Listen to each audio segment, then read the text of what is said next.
আসসালামু আলাইকুম ভাই বোনেরা, সবাই কেমন আছেন? আশা করি আছেন ভালো। আপনাদের দোয়ায় ভালোবাসায় আমরাও ভালো আছি।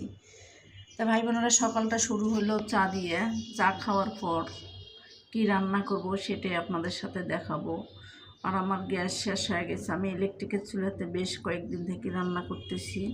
তো ইলেকট্রিকের চুলাতে আমি কিন্তু চাটা বসাই দিছি, আপনারা দেখতে পাচ্ছেন। আসলে গ্যাস ভরাবো করি, গ্যাস অলসতা করি ভরা হইতেছে না।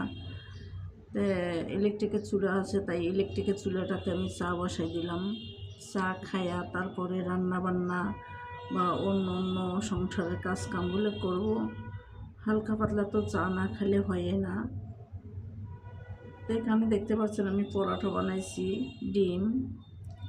তো ডিম দিয়ে পরোটা দিয়ে, আর এখানে কিছু সাজগোছের জিনিস এক জায়গায় আমি যাইতেছি, তাই একটু সাজগোজ করব। তেমন কিছু আমার সাজগোছের জিনিস নাই, হালকা পাতলা যতটুকু আছে আলহামদুলিল্লাহ। এটা শুক্রিয়ান, তাতে অনেক কিছুই আছে। তো যাই হোক, ভিডিওটা দেখতে থাকেন, অবশ্যই ভালো লাগবে। আমার ভিডিওটা ভালো লাগলে একটা লাইক দিন, কমেন্ট করেন, শেয়ার করেন। আল্লাহ।